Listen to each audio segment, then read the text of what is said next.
Steve, first question on the right side on the wall.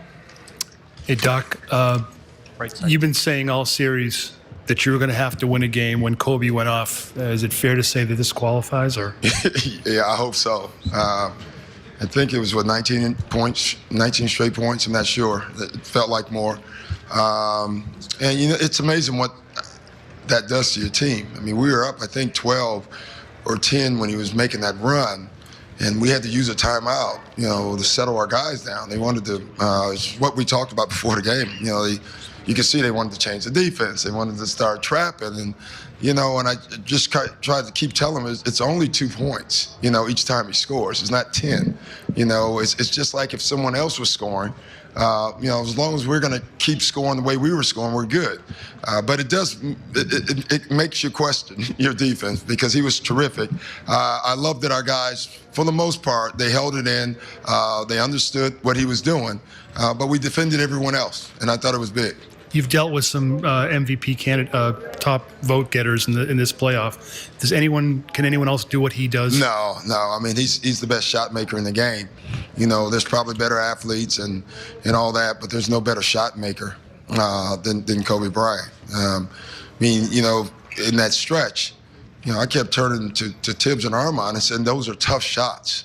He was making tough shots. You just got to live with it and play through it. Bill?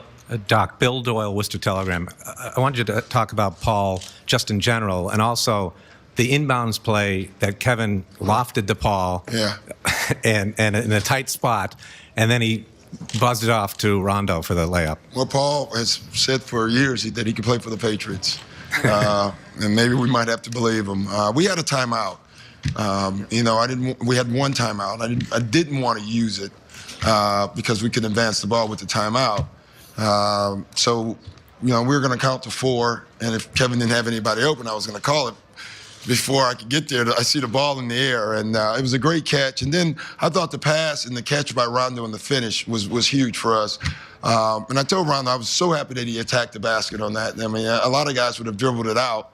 I think if you can get to the basket and get a layup, you take the layup in that situation. And so I was happy he did that. And can you just talk about Paul's game in general? Paul was terrific. Just he attacked all night. He did it through the offense. He did it through ISOs. He did it in pick and rolls. He made big shots for us. He has a great rhythm right now, and we need it. Thanks. Mark at the front. Well, Doc, at one point you had Rondo giving Artest a little shove. You had Ray and Fisher. Yeah, I don't like it. I don't like that stuff. I mean, let's just play. I mean, it was physical. It was a lot of pushing going on, but we kept getting the technicals. And I understand you want to take up for your teammates, and that is good. But strength sometimes is walking away, and I tell our guys that all the time. I think it's tougher. If you want to show toughness to me is walking away from all the other stuff. But does that show a little more of the urgency of winning this one now? Well, we knew this was huge for us. I mean, let's just be honest. For us, we had to win this game, and that's the way we felt going into it. For them, they still have 2 home games, and they understand that. Well, let's hope that too. But that's how they had to think. Henry, right here. Doc, Henry Abbott, ESPN.com. Obviously, a major feature of your bench is the high energy level.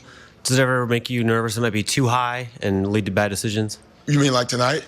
Maybe. Yeah. I thought the first half, though, they had one little stretch that was terrific. I thought they stretched the lead for us again. They did it again. In the second half, not as good, but that's okay. You can't expect them to be great every night. I understand that. But I did think, there were little efforts by each guy here and there. Rashid had a couple of great plays. I thought the 3 he made was huge for us. Nate gets to the basket and makes a layup. So obviously it wasn't the same impact as the other night, but they still had an impact for us. Is it a mistake to try to calm down someone like Nate? I mean, do you just want him to play at that high energy level? Well, listen, I've tried with all of them. Clearly none of that has worked. I mean, we got 2 guys, 1 tech away. I mean, I don't know if calming down and us goes together. So I would love that, but it just hasn't worked out very well. Scott on the